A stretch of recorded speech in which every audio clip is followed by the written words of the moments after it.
When creating an enclosed vessel, you've got really two options. One, you can either find a single piece of wood that's large enough, or you can glue pieces together like I am here.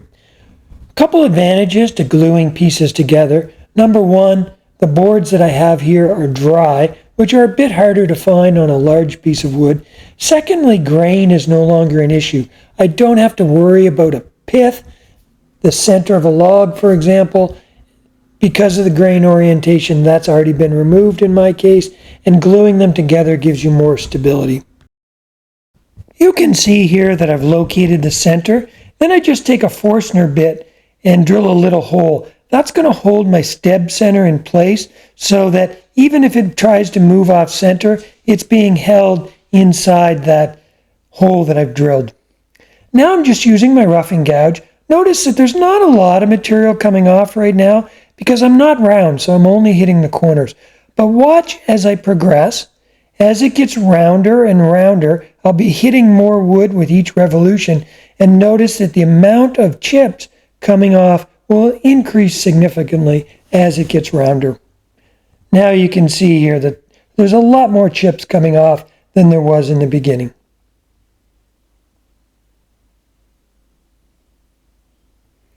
I always like to show one in slow motion just because I find it interesting to see what happens. Hopefully you'll enjoy this clip as well.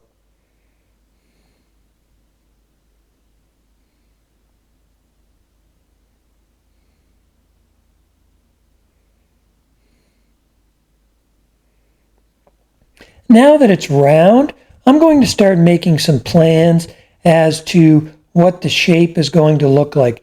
So I want to maintain a center band between those two pencil marks.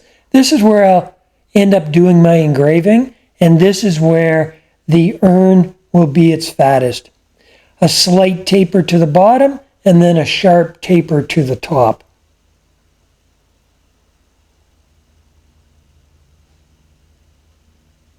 I'm just using my regular bowl gouge here, using mostly a push cut to get what will result in a fairly smooth cut that will require very little sanding. Now you can see I'm starting to shape the top. So there's going to be an opening here. So I'm going to take that piece off at the very top that's next to my live center. That will be removed, and that's where the opening will be right there. So now I'm switching to the piece here. I bought a piece of PVC piping, which is actually a threaded cap. So what I'm doing is I'm just removing that threaded cap. Had some on the cap itself, it had some ribs. I'm removing those ribs so that I'll have a nice smooth surface. The other thing that I need to do is cut the very bottom piece of it off. I think you'll see here what I end up with in a moment. It'll become more obvious. Basically what I want to end up with is a male and female threaded section that I can insert in the urn. So the bottom is all cleaned up here now. The top I have to remove the piece that you see there, the square piece, and actually open that totally up. So it's just going to be a annulus.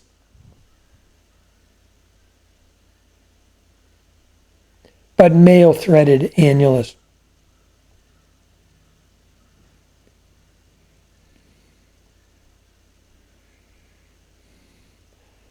So here are the two pieces.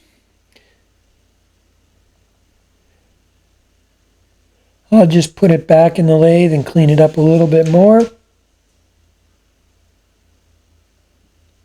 I just needed to open it up, that top piece, a little bit more, remove some more of the material. Now we'll go back to the urn itself. So the outside is fully shaped and has had the first rough sanding. I'm using my steady rest here, and I'm using a large bit to drill down into the bottom. It's not a Forstner bit, but rather just a spade bit. I find for a smaller size hole like this, which is all I need, this is probably the quickest way to do it. It cuts much better than a regular Forstner bit. This helps set the depth. So the hole is drilled, you saw the masking tape there. Then I know how deep to go. Once that's been done, I'll use my carbide tool to go in and widen the hole out. And with the carbide tool, I can typically go about 4 inches deep, maybe a little bit more. But after that, I need to use my hollowing jig. Off camera, I did a little more cleaning up of the top of the urn. You can see here I have a collar, and I also cut a rabbet all the way around that collar. And that's going to be used later on, where I'm going to put some epoxy in that. Here I'm using my hollowing jig, as I mentioned before, with just a standard cutting tool. You can only go inside a vessel about 4 inches at the max. After that, you really need some sort of hollowing jig. And this is one that I made myself, and I'll link to a video for that in case you're interested.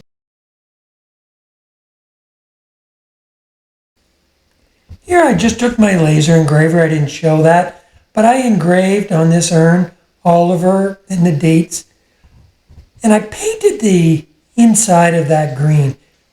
Turns out, in hindsight, I probably didn't need to do that. I was thinking in case the epoxy was a bit see-through, I wanted it to be green underneath, but the epoxy was plenty opaque enough that that probably was not necessary.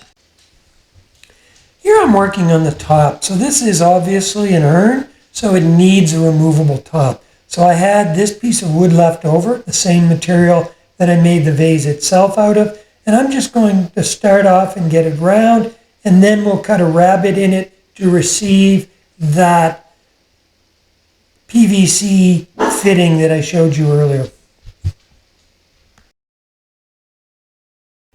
A minute ago, you saw me tightening up my tailstock. That was because this piece was still turning between centers. Now I've got the mortise cut, so it's firmly mounted in my chuck. So now I can do a much heavier cut, and I don't have to keep my tailstock engaged at all, especially on a piece this small. The chuck will more than hold it.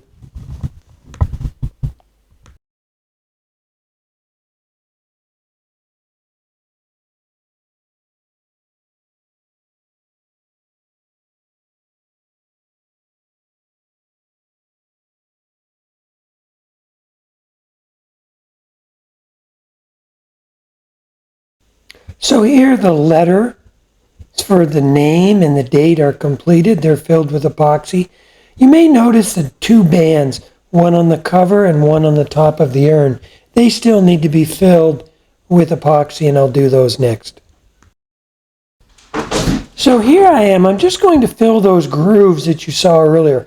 So I've attached the lid to a scrap board and made a sleeve, which I'll hot melt glue onto the scrap wood. That will allow me to pour the epoxy into that sleeve, and it will run into the groove that I've cut into that lid. And I'll do the same thing around the top of the urn as well. Place the sleeve, hot melt glue it into place, and then pour the epoxy in and clean it up later. Okay, I'm done sanding. Well, I'm not done sanding, sorry. Because I sanded this at 80 grit just to clean up the epoxy. So I'm going to have to go over the whole thing back up to 600 again, which is fine. I had to do that to get it smooth and to get sanding sealer on it. Sorry, I didn't go to 600. I think I only went 220. So now I just have a couple spots to touch up. Like I said, there, and I may try and get a little bit more in some of these letters. But for the most part, we're seeing the light at the end of the tunnel. So looking good, but I'm pleased with the way that this band has turned out. Again, I think it was the only way to fill a small narrow band like that, but I think it goes well. I still haven't got this off yet. I think I can get a chisel under there and pop it off. But it also has a corresponding band on here as well. And I'll just clean this top off. I do have to be careful. I don't want to do a lot of sanding because I don't want to touch the laser engraved paw print. I am not filling that with green. I'm going to leave that black. So we'll get this off and finish cleaning this up a little bit and do some repairs, and then we'll be all set. So I've already sanded it. You've seen me do that before. I've sanded it up to 600 grit.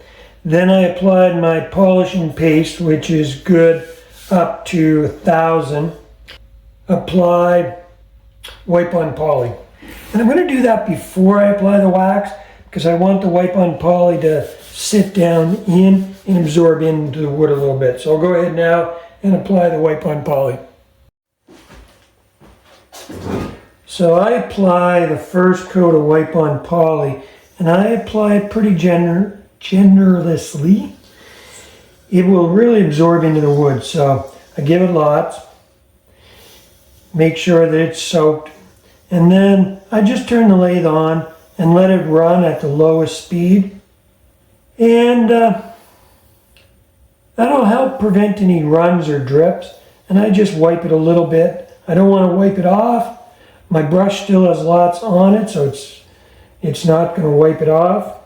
And I just let it run for 10 or 15 minutes, just so that I don't get, like I said, any runs in the finish itself. After that's done, I'll let it dry.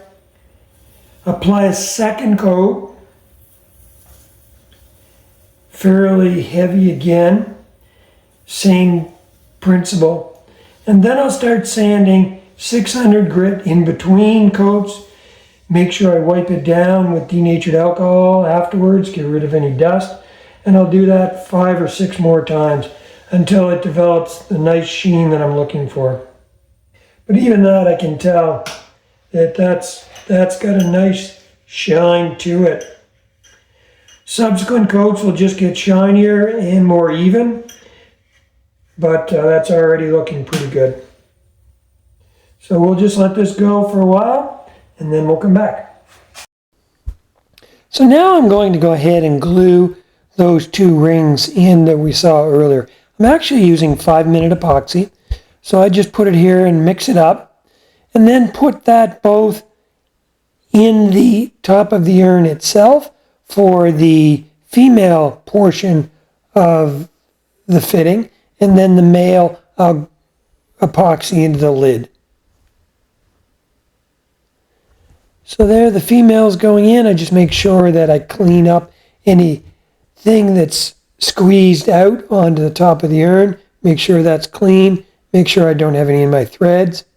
And then I'll do the same thing to apply it, the male piece, to the lid itself.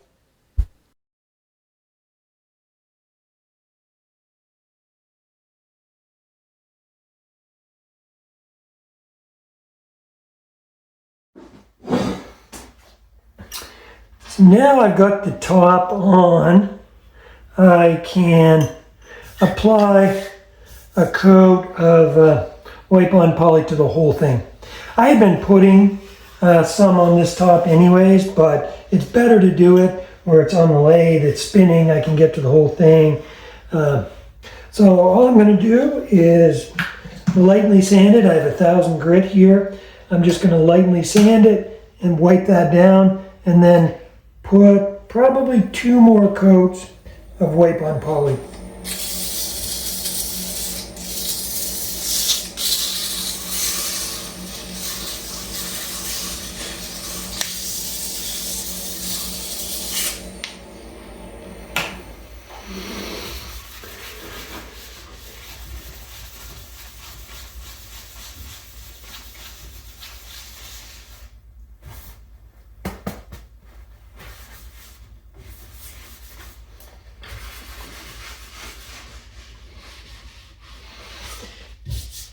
It's looking good. I think probably 2 more coats of wipe on poly will be all I need. It's got good shine now. Everything's nice and smooth. But the more wipe on poly you put on it, the more shine you'll get.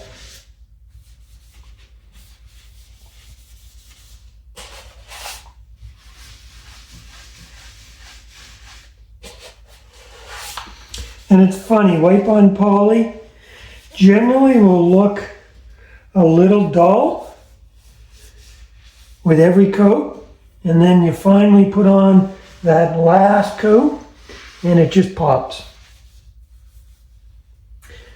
Kind of like always finding something in the last place you looked. So here's the finished product. Pleased with the way it turned out, and it was an honor to do it for a friend and in honor of his friend. Thank you for watching.